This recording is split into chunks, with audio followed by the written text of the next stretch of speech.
Hey everyone, thank you for coming to this talk. In the next 40 minutes, we are going to talk a little bit about CI/CD pipelines and how to make sure that we prevent the bad code from reaching production. We are going to see how to improve the monitoring and observability of our databases and why we actually need a thing that we call database guardrails very early in our pipelines. So let's go.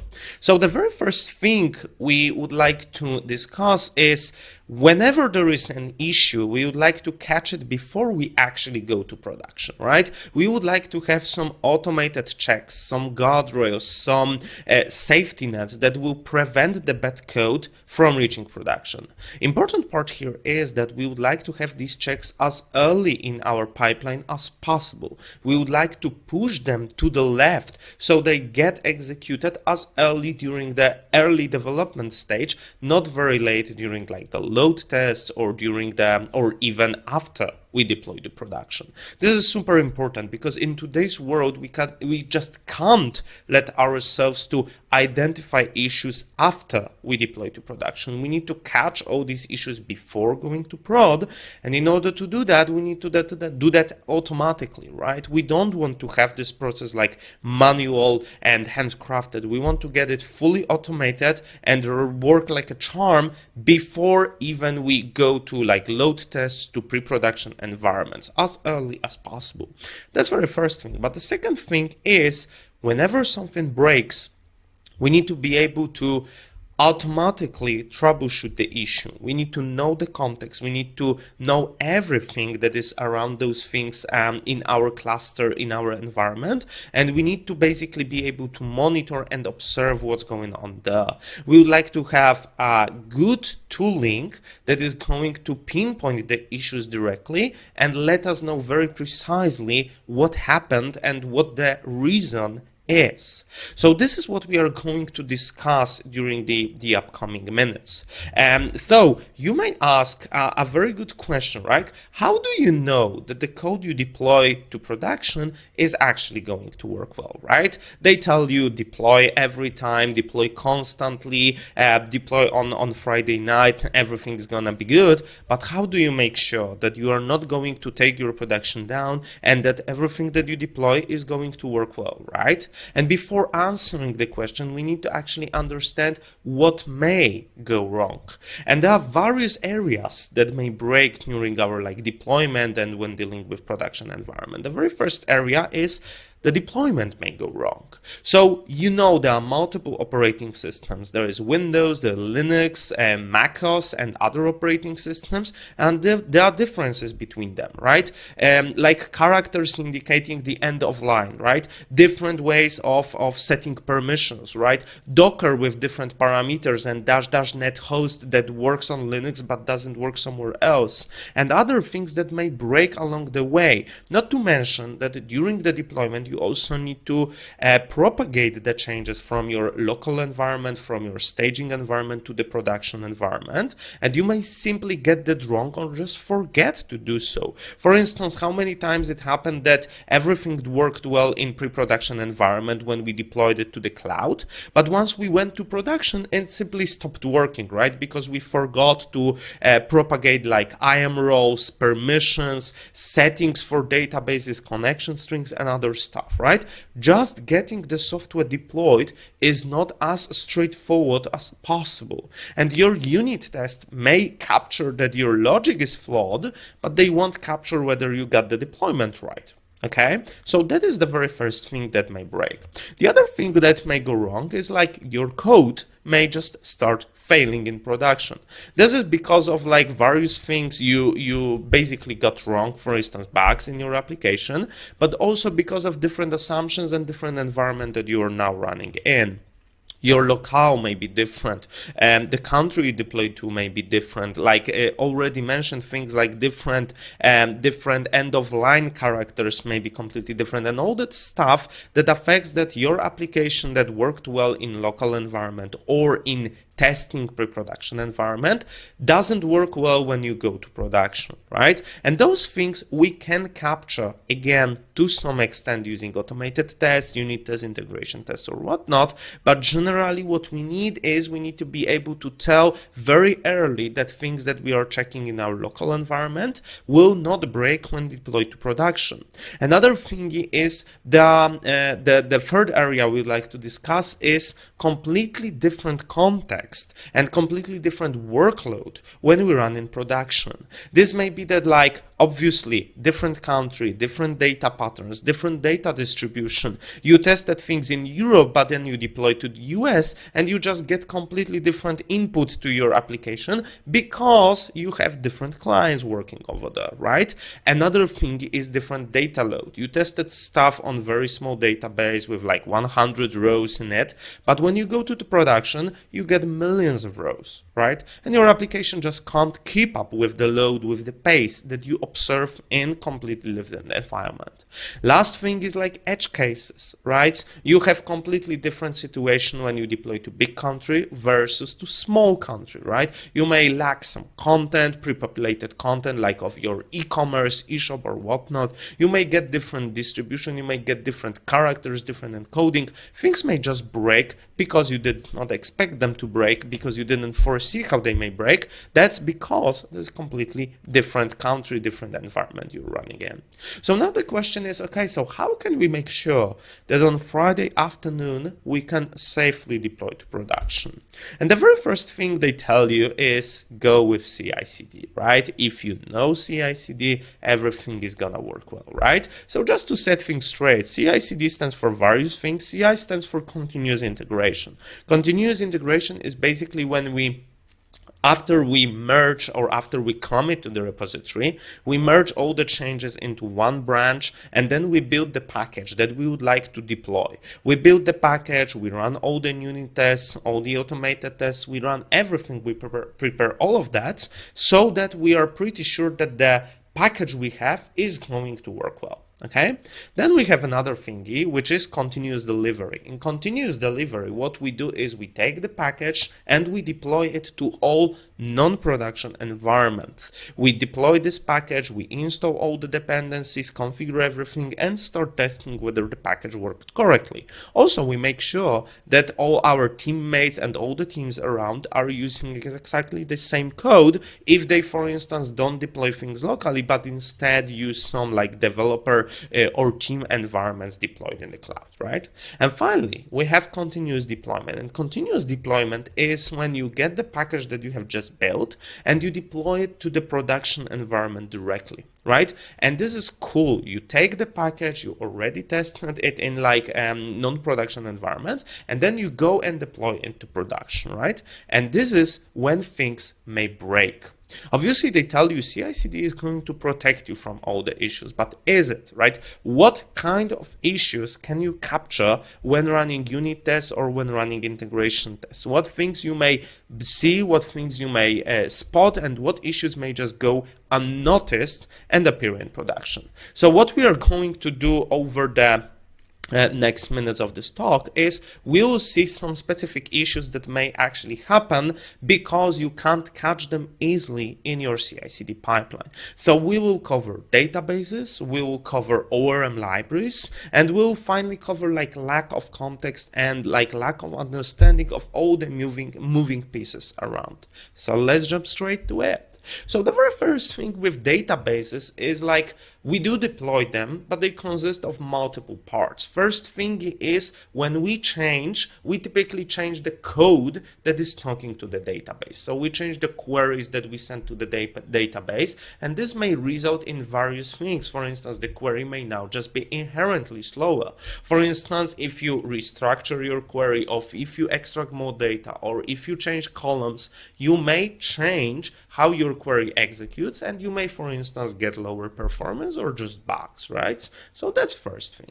The other thing we may get is schema changes. So in schema changes, whenever we deploy something to database, we may end up in a situation that this schema modification is going to work for like a very long time. If you run things locally with small tables, then adding new column or changing the column type or doing something with your schema in your database is going to run really, really fast. But once you go to production and you have millions of rows, then simply innocent schema migration may literally take minutes or even hours to get deployed. Your table may need to be rewritten, meaning that your SQL engine may need to copy the data from the table on the site, recreate the table, and then restore the data back.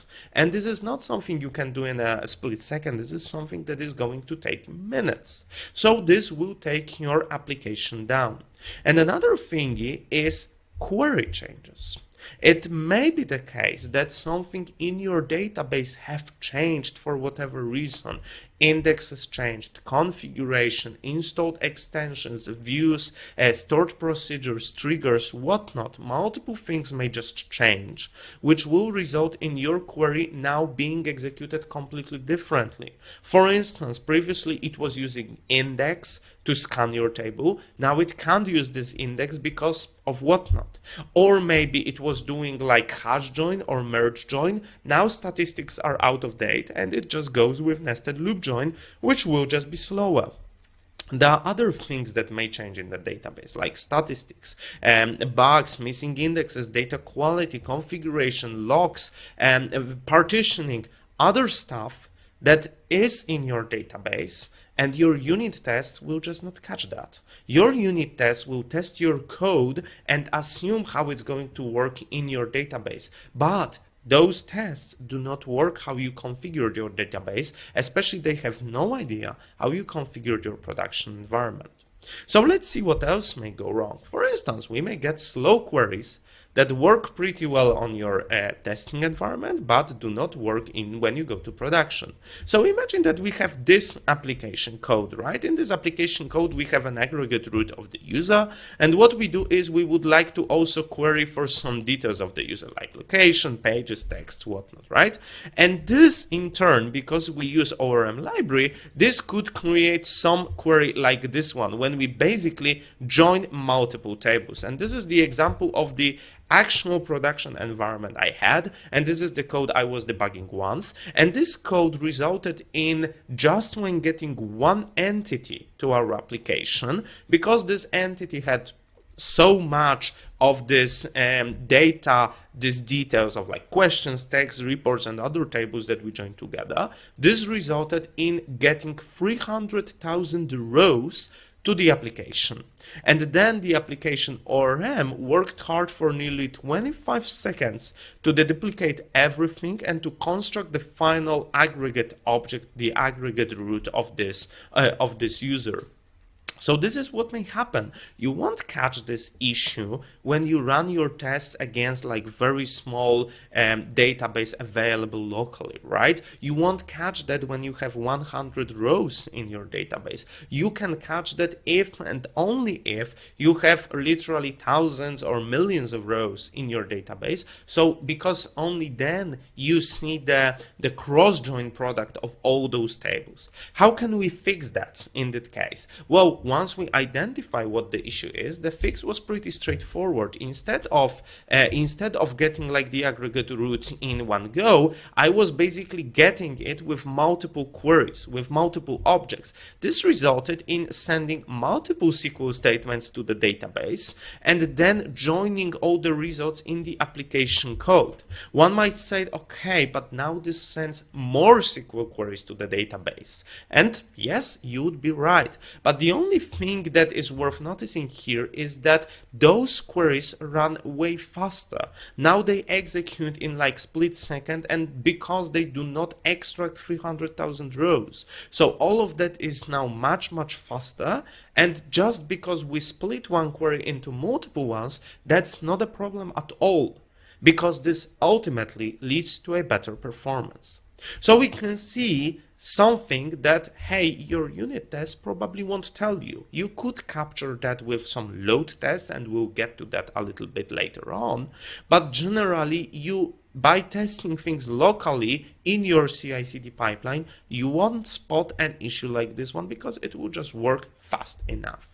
Moving on, your libraries and your tools or even you may write queries that are equivalent in terms of what they do, but are completely different in terms of performance. So let's say we have this table that we call boarding passes. It has something like 8 million rows. And what we would like to do now is we have a handcrafted query that is getting all the boarding passes and just calculating a checksum of the ticket number and doing it twice using like MD5 algorithm, right? What we do next is we basically join this CTE 3 times and we filter for some specific like double hash of the ticket number.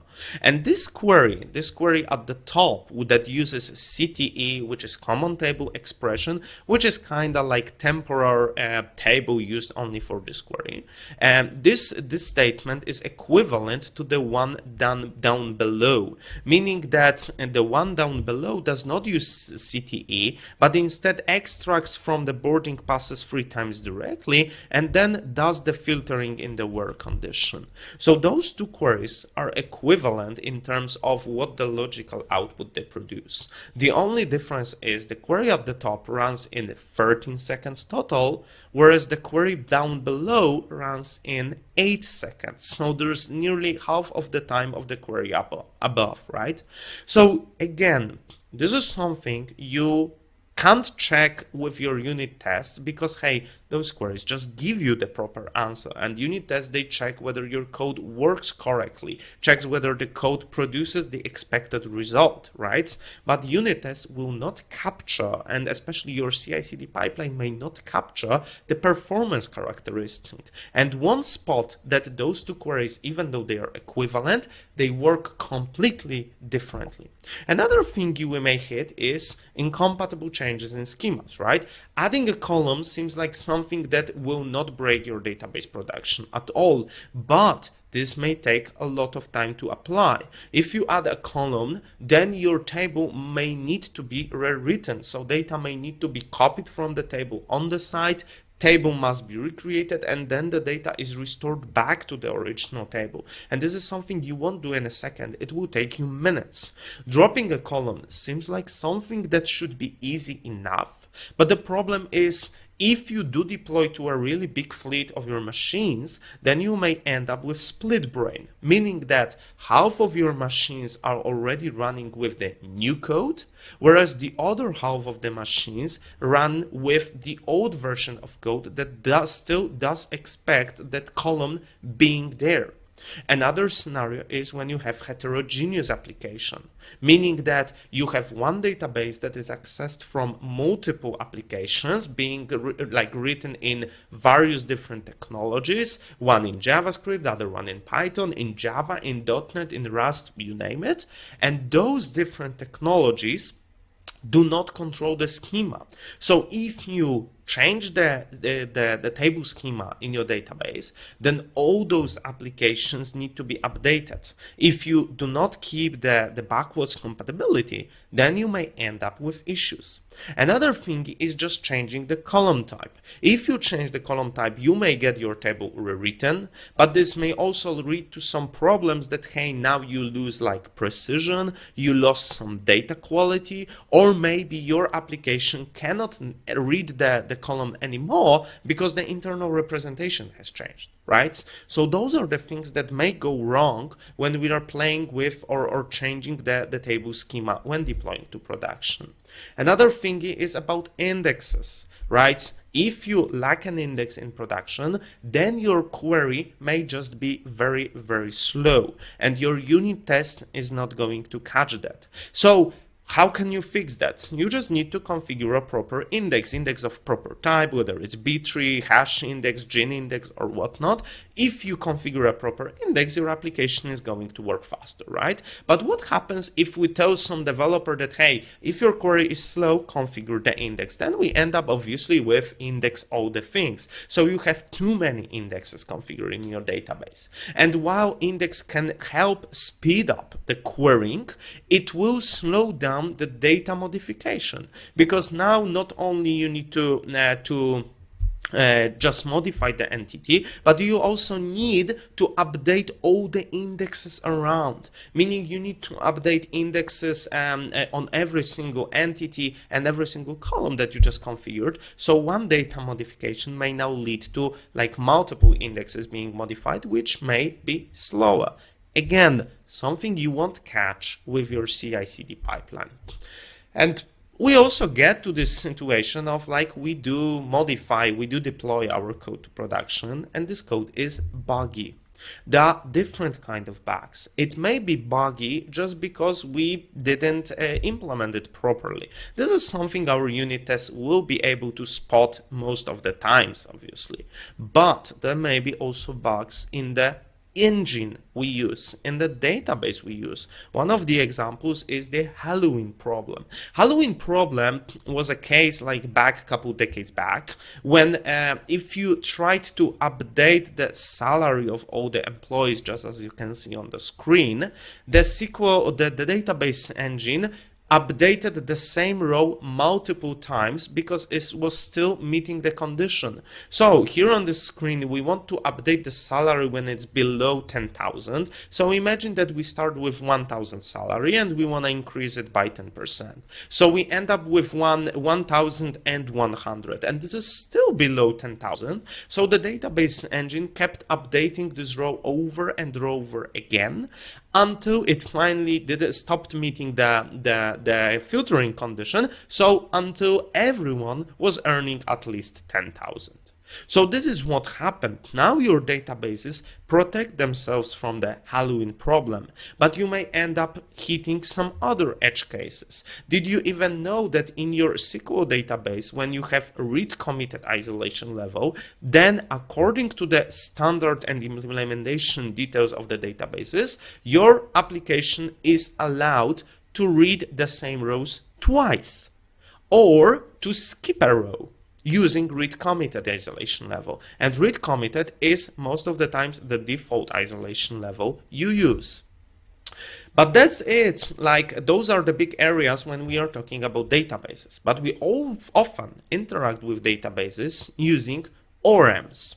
ORMs, so object relational mappers, are libraries that help us simplify querying the database, mapping data back and forth between our application and the SQL engine. So let's see what may go wrong. The very first thing that breaks often is the n+1 select problem. Imagine that we start with the aircrafts table, which is in one-to-many relationship with seats table. So what happens now is we would like to get all the aircrafts, and then for every single aircraft, we would like to get the number of seats. What may happen behind the scenes is this will generate n+1 queries. Why? Because first it will go to the database to get all the aircrafts from the database, and then for every single aircraft, just as we are looping over all of them, we get a query going to the database to get one particular aircraft from the seats table.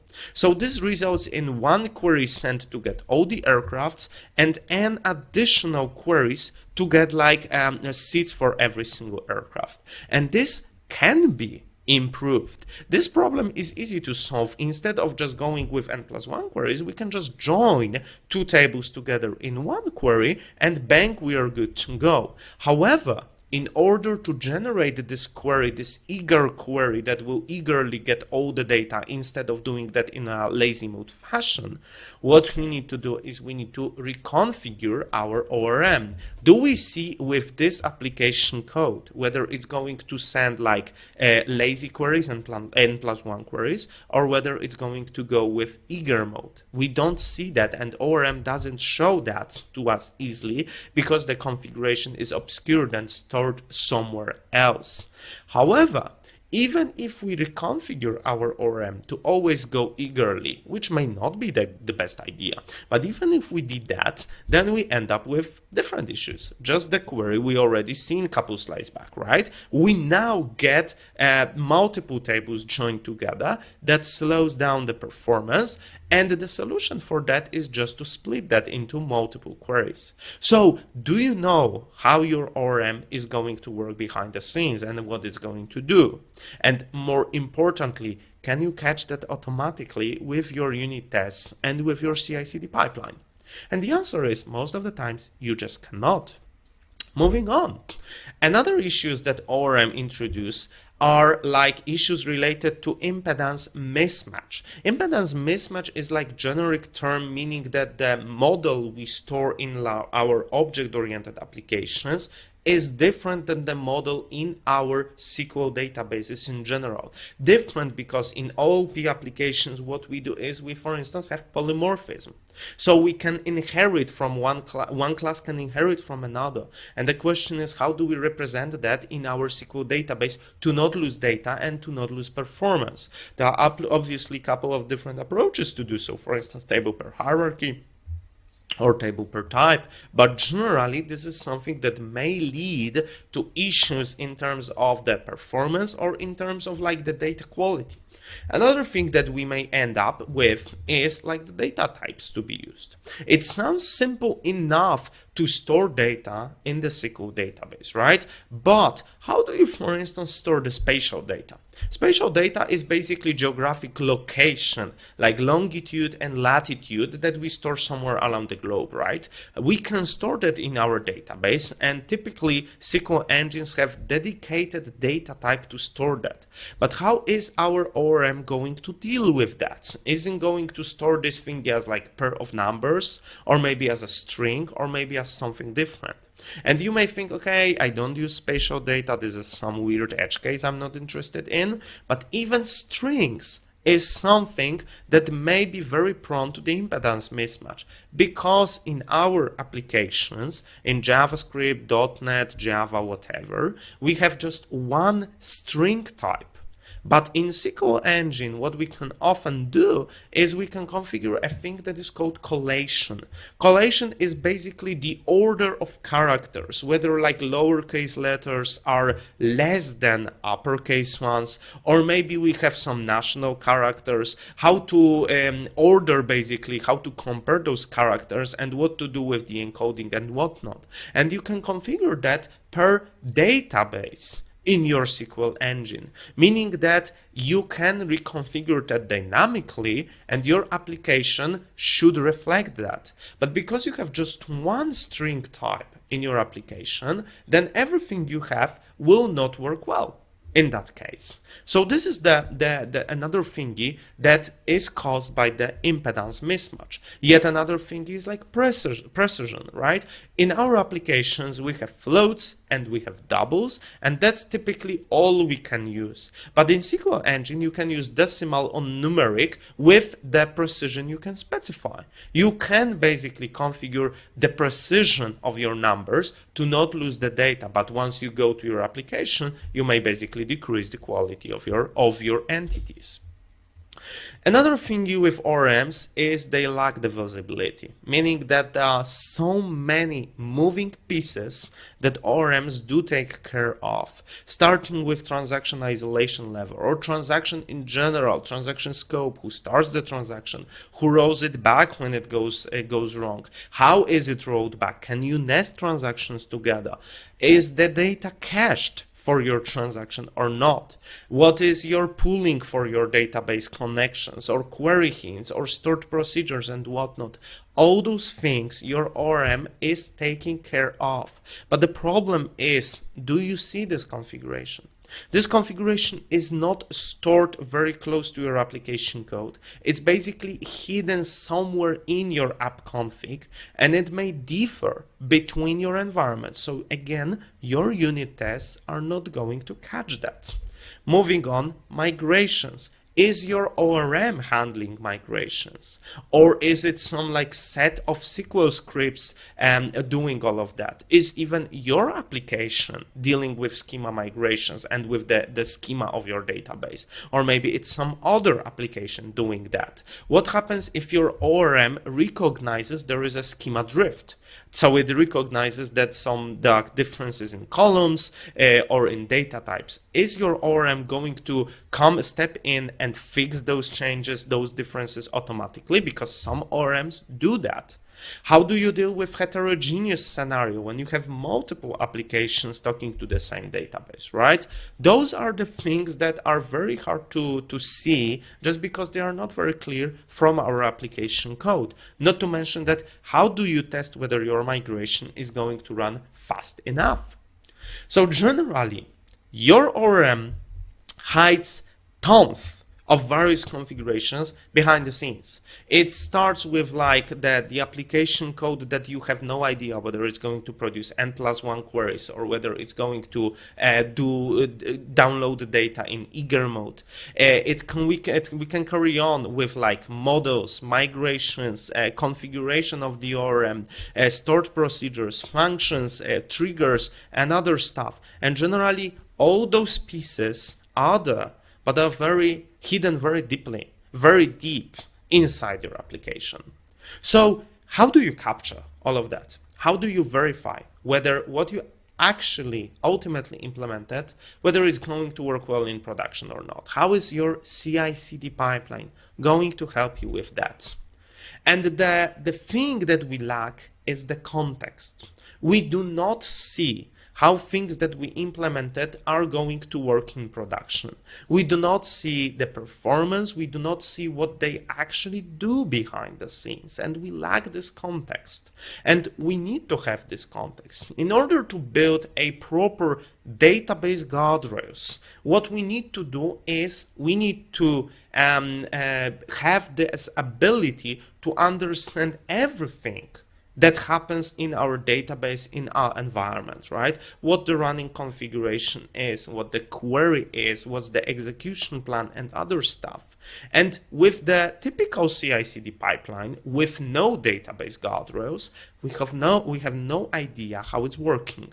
What we need to do is we need to build database guardrails. So we need to build elements that are going to protect us from deploying bad code to production, and the elements that are going to observe how things work in your production SQL to let you know right when you're typing the code that these things are not going to work well in your local database. So let's see how we can do that. So in order to do that, first we would like to understand how SQL queries are executed, right? In order to do that, we need to understand SQL Engine a little bit. So nearly every single database, when it executes the query goes through multiple stages. The very first stage is parser. So the query is being parsed, meaning its textual representation is parsed into a thing that we call abstract syntax tree, AST for short. AST is basically a representation of what the query is trying to do. Then this query is getting rewritten using the rewriter, because you can write the same query like there are multiple queries that are equivalent but are just written differently. You use different aliases, you number columns instead of naming them and whatnot, and those queries are doing the same, but still we would like to be able to reason about that in the same way. So that's why they need to be rewritten into some standardized form that is just easier to process. Then is the third step, which is called planning. SQL Engine plans how to execute the query. So it goes through the database and figures out what indexes there are, what tables there are, how it can join tables, how it can extract the data, whether it can use indexes, whether it should cache the data, hash it, sort it, and whatnot. This planning is a process that is actually crucial to executing the query, because it provides the plan, the actual idea how the query is going to be executed by the database. And finally, the executor is going to just get the plan and start doing that. So let's see the execution plans in action. So whenever we send a query like the one on the left, what we get is we can always ask the database to explain the query for us, how it's going to execute it. For instance, this is an example from PostgreSQL, and what we can see here is it generates a very nice plan for us. Let's dive deep into this plan. So every single plan consists of nodes. Basically, every row you see in this plan is a node that represents some operation executed by the database. And every node has type, meaning that the type of the operation it does. For instance, sequential scan or bitmap heap scan or nested loop join or whatever else. So generally operations that the SQL engine is going to execute. But apart from the type of the node, we also have the thing that is called cost. Cost is basically an arbitrary measure of how hard it is to execute given operation. How hard mostly in terms of like I/O operations, how much data needs to be read from the drive, how much data needs to be spilled over to the hard drive and whatnot, but generally this represents the complexity of the operation. The higher the cost, obviously, the slower the operation is. So what we can do now is, if we could ask our SQL engine, hey, this is the query that my ORM generated. Please tell me how you are going to execute that. Then we would end up with the query plan just like the one on the right. And based on this query plan, we could tell how expensive it is. Obviously, your SQL database is going to generate multiple plans and compare them based on the cost to pick the cheapest one. But for us, what is important is we can take this plan and see how the database decided to execute the query, which indexes it decided to use, and why it decided to use these indexes and whatnot. So this is the first thing we could do to start building our database guardrails. The other thing we need to do is, how are we going to do that? How are we going to extract all of these pieces? And to do that, we can use the modern observability tooling, which is called OpenTelemetry. OpenTelemetry allows us to capture logs, traces, metrics from our applications to provide better observability. OpenTelemetry, otel for short, is basically a standard provided by CNCF, Cloud Native Computing Foundation, standard defining and providing a set of SDKs for the instrumentation. SDKs for every single language you can think of, modern languages are supported and whatnot. So you generally drop in an SDK to your application, and now OpenTelemetry is going to process things that are called signals. Signals are traces, are metrics, are logs, and other stuff that we can combine together to understand what's going on behind the scenes in our application and how things are actually executed.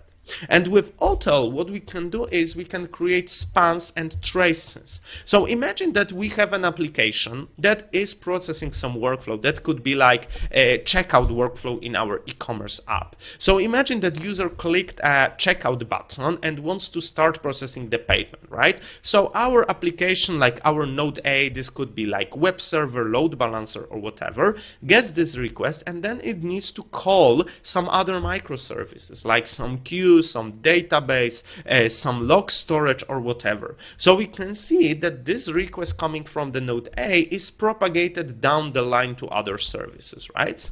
And this is what OpenTelemetry can capture for us. So we can capture the whole view of what's going on, the whole view that we basically call trace. And trace represents one particular workflow in our application and consists of spans. Spans are basically those single pieces representing how a particular node executed given stuff. So how there was a call to some other node like node C, how long it took, what was the parameters and stuff and whatnot, showing exactly what's going on. So we can see what details we can capture using OpenTelemetry. For instance, friendly name, for instance, timestamps, for instance, some attributes and whatnot. So this is what we can use to instrument our application and capture all the stuff. And now, if we combine both of these things together, like the execution plans we already considered, and OpenTelemetry, what we could do is we could capture the true behavior of our application. The only problem is, when do we capture that? And obviously, we could go with load tests. Get our application deployed, start load testing it, to get all the execution plans, to get all the statistics, all the metrics and whatnot, to see how it works. The problem with load tests is, though, that first, they are super expensive in terms of time and money.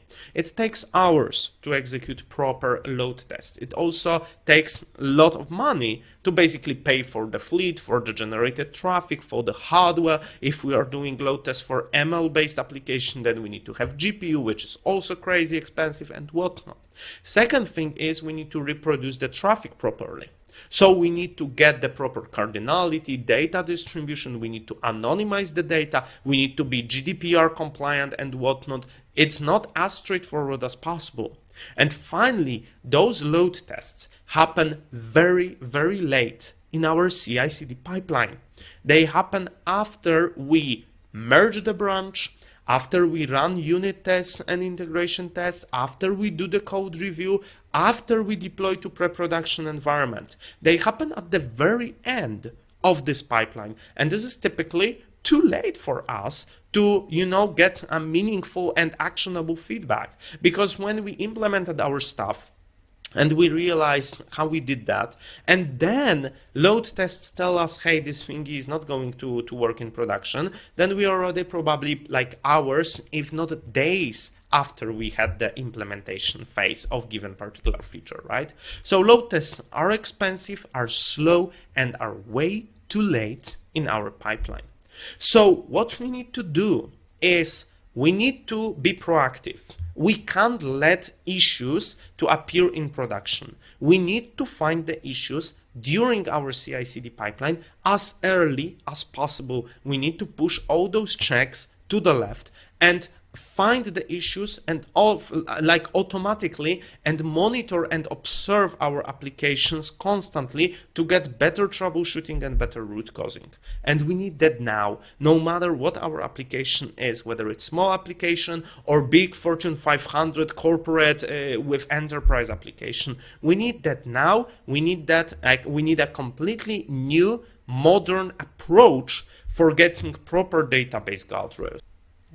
And Metis does exactly that. Metis is the solution that prevents the bad code from reaching production, that can monitor and observe all your databases, and that can automatically troubleshoot them for you. And this uses all the principles, all the things that we've just discussed, OpenTelemetry, execution plans, and whatnot, and can improve your CI/CD pipeline by providing a proper database guardrails. So let's see that a little bit in action. So Metis prevents your database code from breaking production. Once you register into the application, what you end up with is you have a project. Project basically represents, let's say, one of your application with interacting with databases, right? What we can do is you drop one dependency to your application, dependency that uses OpenTelemetry and does all that we discussed behind the scenes. And what we can do then is we can show you the recent activity. So for instance, we can tell you, hey, your application is exposing like those REST endpoints, and when you did call the REST endpoint, you get like 200 HTTP code as a response. But more importantly, those are the SQL queries that were generated behind the scenes by your ORM, by your SQL driver, whatever. We are developer-centric, so we want to have a very straight and very direct information, whether it's going to work well or whether it's going to fail, and what the impact is and how to fix a particular query. So Metis does exactly that, shows you all of that and gives you very straight, very direct signal whether the things you have are going to work well in production or not. But if you want to dig deeper, then feel free to do so. You can, for instance, get all the SQL statements with all the tables listed, how they were accessed and executed. You can get metrics of your queries, so you can see exactly what the cost was, what the execution plans was, and whatnot. You can get like a nice visualization of all the operations, how your SQL engine actually executed the stuff, right? If you want, you can get like the raw execution plan for you to process it further, and you can also see, for instance, all the tables and the metrics and timings and other stuff that you have in your application, right? So this is what you can do, and this gives you the observability that you need to have during your CI/CD pipeline.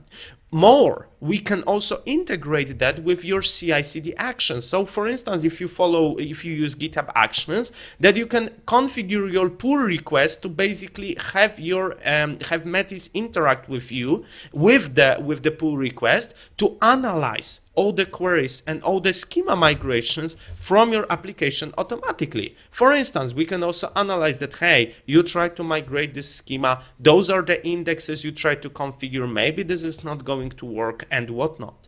So this is how you build a proper database guardrails into your CI/CD pipeline. You can get the immediate feedback just when you are typing things down as a developer, but also you can get this kind of like database review for your SQL database interactions during CI/CD pipeline.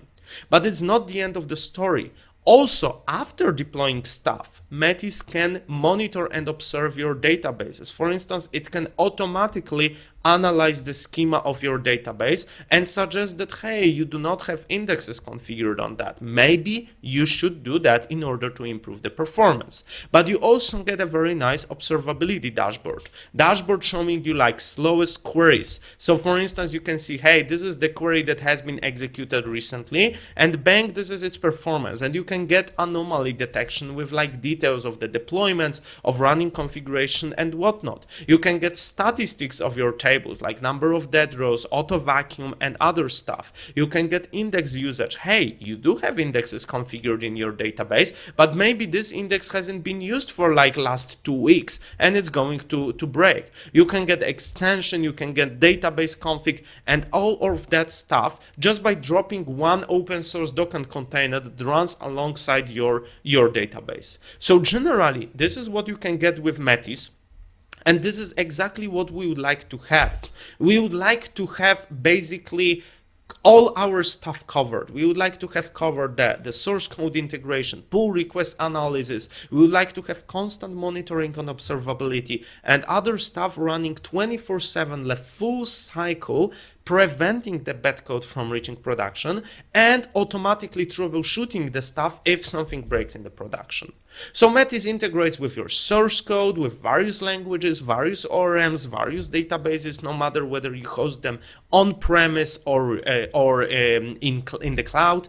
It integrates with your CI/CD pipeline, analyzes your pull requests, merge requests, for instance, in GitHub Actions. It can also give you the observability using like ad hoc analysis, web interface, CLI tools, and whatnot. So you get all of that at your hand with the modern OpenTelemetry standard and modern approach to build the proper database guardrails into your CI/CD pipeline. And that's the idea, because databases, they may break. You may get slow queries, you may get wrong SQL schema migration, you may break the configuration by dropping, removing, or stopping using the index, right? And you can't wait for these issues to pop up in production. You need to catch them as early as possible. You need to you can't rely on load tests. They are way too late, way too slow, and super expensive. You need to be proactive and push things to the left. And to all of that, you can use Metis. Metis covers all of that and makes sure you do not fly blind and don't deploy bad code to your production. And being that said, I'd like to thank you for tuning in and coming to this talk. Hope you enjoyed, hope you liked it, and please enjoy the rest of your conference. Thank you.